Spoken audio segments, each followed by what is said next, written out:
You know what? So since we're on the subject, how's the training been going, man? Man, training's been great. No major injuries or anything. I got the little aches and pains, like any training camp. But yeah, everything's been great. So just ready to hurry up and get to next week and beat this guy up. And that guy next week being UFC Liverpool and Makwan Amirkhani. Now, I know you fought in Melbourne before, but is this your first trip to the UK? Yes, sir. This will be my first trip to the UK. So far, it'll be the third time I've ever left the United States. So I'm pretty excited about it. Now, I'm glad to hear you're excited because I hear some people say they like the fight, abroad. They get to see some of the world. I hear some people say it's a distraction. Sometimes you got to worry about extra taxes and stuff. So it's something you enjoy then? Yeah, man. The taxes and all that crap. Who cares? It sucks and everything. You got to pay taxes, but what can you do about it? The way I look at it is, I get to travel the world, and the UFC pays for my plane tickets and pays for the hotel and everything while I'm there, pays for a lot of the food, so it's pretty sweet. It kind of sucks the taxes come out, but oh well, I'm just excited that this journey is going to take me all over the world. And I'm ready to see where it takes me next. All right, man. Well, I hope you have a ton of fun on it. I've never been to the UK myself. I definitely want to at some point. Now, not to dwell on the negatives, but if we go back to your last fight in Fresno, obviously didn't go according to plan. Looking back, was there any particular reason, and what did you take away from that experience?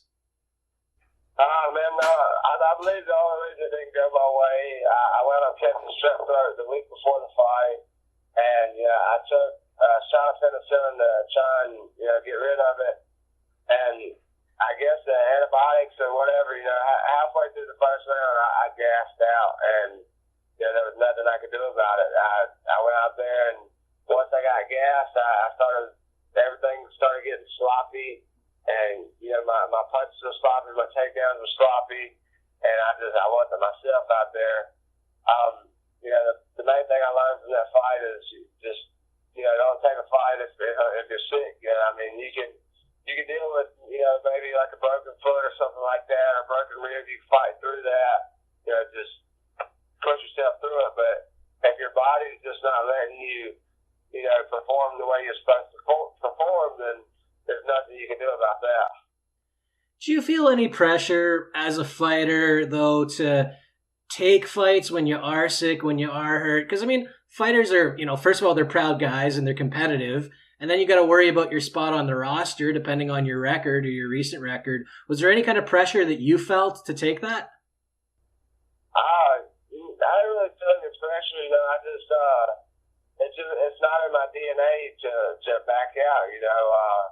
If I feel like I can fight, I'm gonna fight, and that's just the way that it is. If I break my foot and something like that, and I got 6 weeks until the fight, I'm gonna see if I can't get my foot healed in 6 weeks enough to walk on it.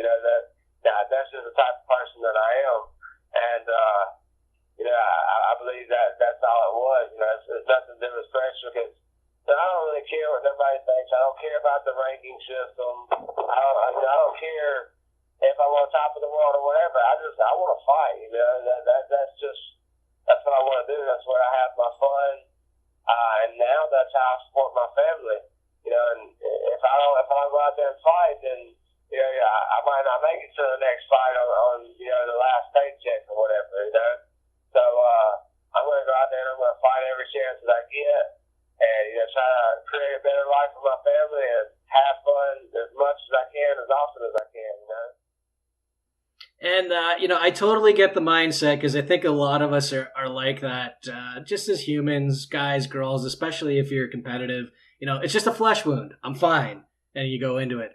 Hopefully, like you said, it's just minor aches and pains from this camp. So I hope you're feeling good going into it. Your opponent, he hit that flying knee a few years ago. He's got plenty of submissions on his record. but he hasn't fought that frequently in the last little while. So just wondering, what's your take on him, and how do you feel you match up? I believe pretty much the only place that he might be better than me is wrestling. You see, he's got 9 wins by submission. I have 13 wins by submission. He has 1 win by TKO. I have 4 wins by TKO. I think he has 1 decision, and I think I have like 4 decisions.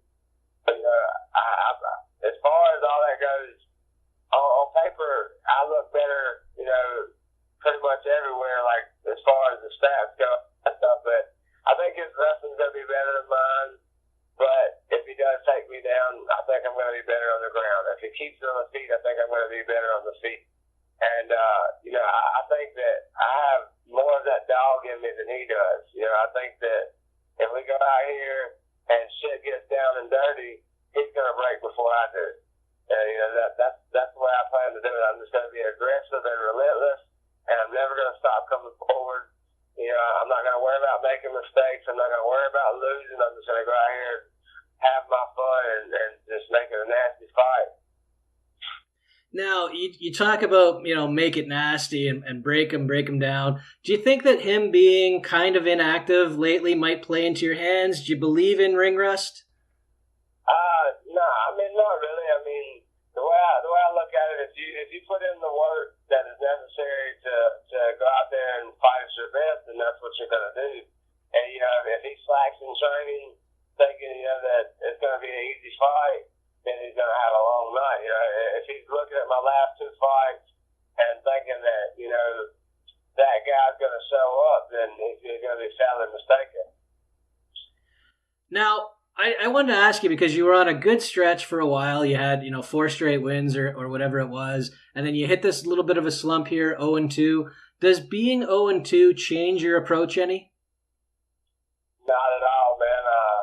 I look at every fight the same. It's another guy, and it's another stepping stone on the road to where I'm going. Win, lose, or draw, it's nothing's ever going to slow me down. I'm just going to take it however it comes. Whether it's a win or a loss, I take it as a learning experience, and I keep trying to learn, keep trying to get better, and keep pushing forward. I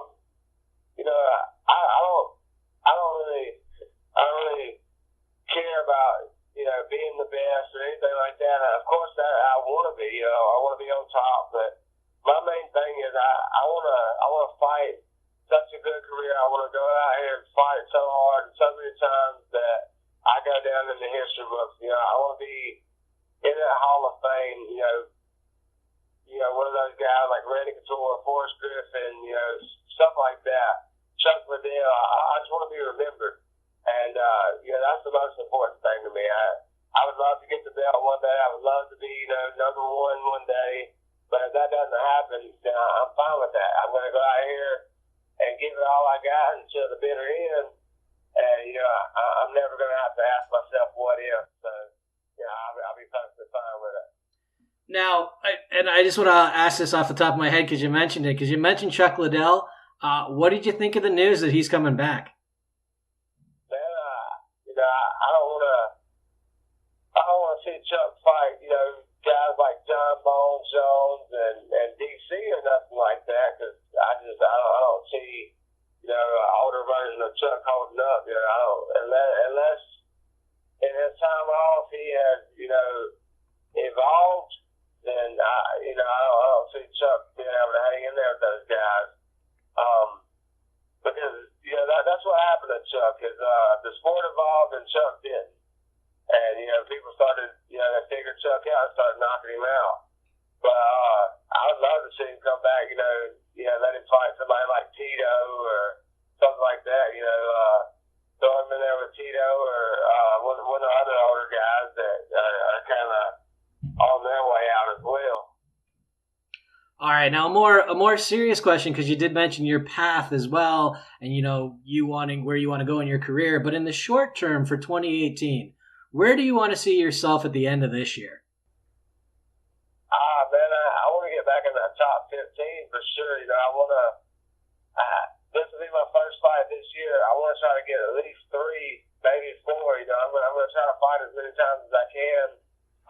If I go out here and get my hand raised, I'm gonna get on Sean Shelby's ass for taking so long to get me back in there and try to make sure that he doesn't do that shit again. Because I'm one of those guys that I like to be as active as possible. I want to fight as many times a year as possible. Before the UFC, I was fighting 4 to 5 times a year. I want to make sure that I'm doing the same thing inside the UFC as well. Now, I want to take it back just a little because I know you were raised in the South. You kind of adopted that, or you were open to that like Hick Diaz label. But out of curiosity, what led you into fighting originally? I was a badass kid, and I stayed in trouble fighting all the time. A guy that he's my brother-in-law now, is a guy named Jay Bullock, but at the time he was just a friend of the family. He wanted to teach me how to box, and just have those straight punches. And we started out kind of playing around in my backyard with that. Then we kind of gradually got into MMA training. And then he goes out to a bar one night, a place called The Whiskey. And they're passing out flyers for a place called The Fight Club in Mobile, Alabama. And he brings home this flyer, and he said, look, man, I think you should try this. You need to call him and see if they'll let you fight. Well, I called him up that Monday, and I asked him, hey, I'm 14 years old, can I fight? And the guy tells me, he's like, I don't give a shit if it's 12. If your mama signed for it, you can come fight. I was like, okay, sounds good. I go down there that Monday, I sign up, I fought that Wednesday, and, I haven't really slacked up since. I've gotten in trouble a few times, just different little things that slowed me down, but, the dream has always remained the same since the beginning, make it to the UFC, and now that I'm here, set a goal, accomplish that goal, and it's going to stay that way. Did fighting kind of keep you out of trouble in the end then? Like if you were kind of scrapping anyways, maybe this helped you out, kept you out of some trouble? Oh, yeah, man. It completely changed my life. I was one of those kids that, it's either end up in jail, or end up at the shipyard or building houses or something like that, and bounce back and forth in and out of jail, stuff like that, or find an outlet. And this is my outlet. The little town that I'm from, all that I really have to do is partying and drugs and stuff like that. It's such a small town that there's not a whole lot of fun to be had, and that's usually where most of these people have the fun is getting into the partying, the drinking, the drugs, and getting in the street fight. And this was my way around all of that. This was my way to get away from all of that.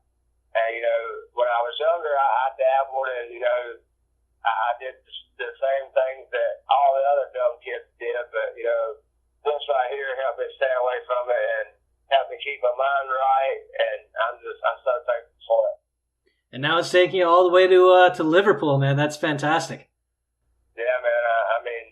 A lot of things that I've never even thought were possible, happening right in front of my eyes, and it's insane. It's incredible. Well, man, congratulations on the opportunity. I'm going to ask you one more question. I really appreciate the time again. What's your prediction for the fight? Man, I see, it's either going to be a hard-fought decision with me getting my hands raised, or I see a pretty early submission. I see him taking me down and falling into a submission. Either a submission or I'm going to catch him in a bad position and get a TKO, one of the two. All right, man. If we do get to go down, I'm going to try and work my way back up. But if not, like I said, I'm going to be aggressive and relentless, and we're going to see if he can deal with that. All right, man. I'm really looking forward to it.